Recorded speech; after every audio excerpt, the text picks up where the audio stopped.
Anda telah mengunduh podcast yang dipaparkan oleh Pendeta Dr. Erastus Sabdono ini dari truth.id/voice. Selamat mendengarkan podcast ini.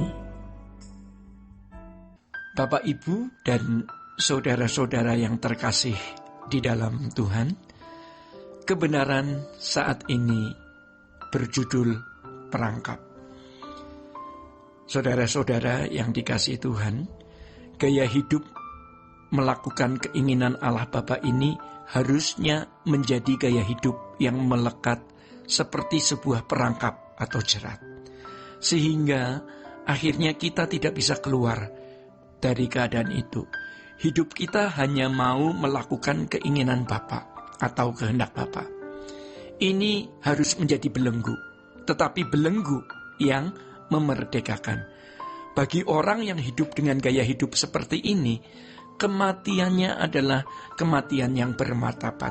Sebaliknya, kalau seseorang terjerat oleh gaya hidup melakukan keinginan diri sendiri, tentu akibat pengaruh dari lingkungan dan dunia, maka hal tersebut juga bisa menjadi perangkap atau jerat, sehingga seseorang tidak bisa keluar dari gaya hidup tersebut. Ini adalah perangkap yang membinasakan. Saudara-saudara, perlu kita ketahui bahwa ada perangkap yang memerdekakan dan ada perangkap yang membinasakan. Sekarang mari kita memeriksa diri. Apakah kita dibelenggu oleh kebiasaan melakukan keinginan Allah atau kebiasaan melakukan keinginan diri sendiri? Tentu yang mudah adalah melakukan keinginan diri sendiri, ya. Sebaliknya, melakukan keinginan Allah tidak mudah. Tetapi kalau kita punya tekad, punya komitmen, Roh Kudus akan memimpin sehingga kita bisa mengerti apa keinginan Allah, apa kehendaknya yang harus kita lakukan. Jadi kalau orang terperangkap dengan gaya hidup menyenangkan dirinya sendiri, maka kematiannya adalah kematian yang tidak bermartabat. Bapak, Ibu, dan saudara-saudara yang dikasihi Tuhan, kalau kita bisa memberi diri terperangkap dengan keinginan ini, kita akan sangat bersyukur. Kita tidak pernah menyesal, walau ini berat sekali, sebab ini adalah pilihan yang terbaik, ya, dan sejatinya harus menjadi satu-satunya pilihan di singkatnya masa hidup kita di bumi ini. Sampai akhirnya ini menjadi gairah hidup. Ketika kita berani memiliki komitmen, Tuhan pasti akan menuntun kita. Dan pada prinsipnya, asal kita mau dan nekat, Tuhan akan menolong kita. Apa yang menjadi kesenangan-kesenangan kita harus rela kita tinggalkan. Itu harus dimulai dari diri sendiri. Sebagaimana seseorang yang menderita penyakit tertentu harus menghindari jenis makanan yang membahayakan kesehatan tubuhnya, sehingga ia pasti akan berani berkata tidak ketika ada yang menawarkan makanan tersebut. Ia punya tekad yang kuat karena ia mau sehat.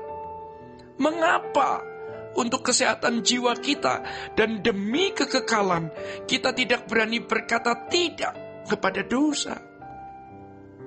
Saudara-saudara, namun tidak bisa dipungkiri, ada orang yang tidak dapat bertahan lama untuk berkata tidak. Karena perangkap tersebut sudah demikian menjerat. Maka ketika kita sudah melepaskan satu demi satu, apalagi jika sudah berhasil semua, perangkap yang membinasakan tersebut, jangan sekali-kali, ya, menoleh ke belakang dan punya kesenangan-kesenangan lagi, apapun bentuknya. Ini baru yang namanya berkemas-kemas. Saudara-saudara, Alkitab mengingatkan kita akan istri Lot yang masih menoleh ke belakang, di mana hatinya masih terikat pada Sodom Gomora. Dalam konteks masa kini, ya, Sodom dan Gomora dapat berbicara mengenai unsur duniawi atau kekafiran lain yang masih melekat dalam diri orang percaya. Terdapat pemikiran atau anggapan bahwa kalau seseorang berbuat kesalahan kecil, Allah akan menoleril.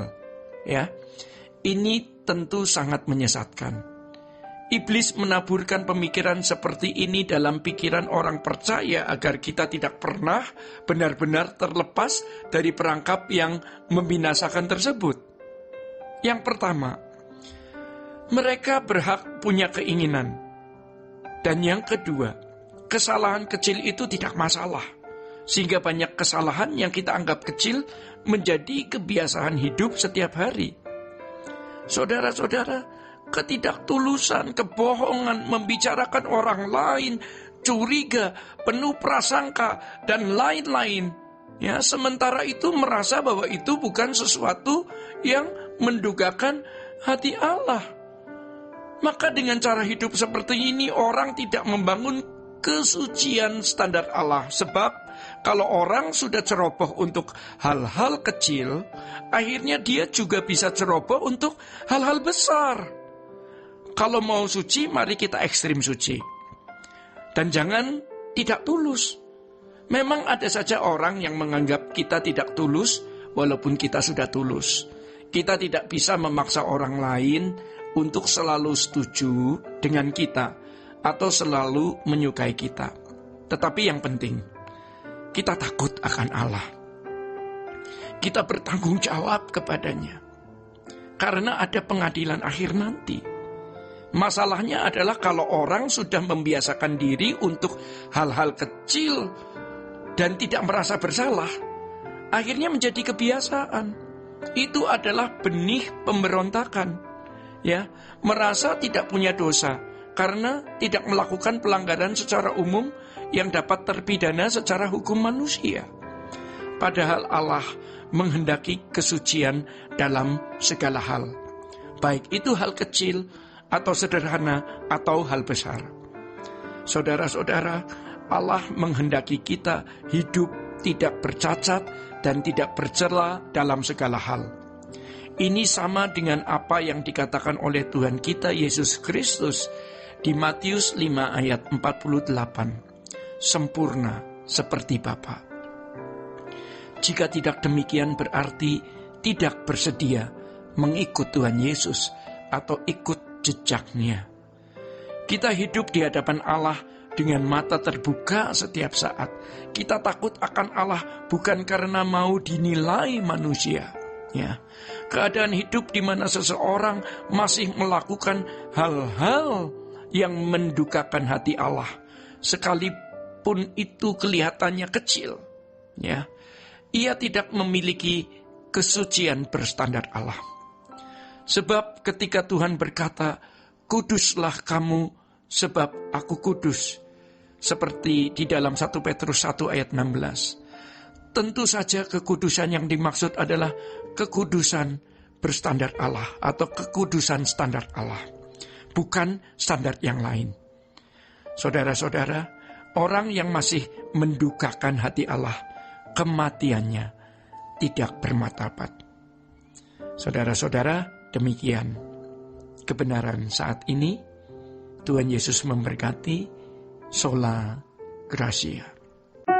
Untuk berlangganan renungan harian dalam bentuk cetak, silakan hubungi Truth Literatur di nomor telepon 0878 7870 7000.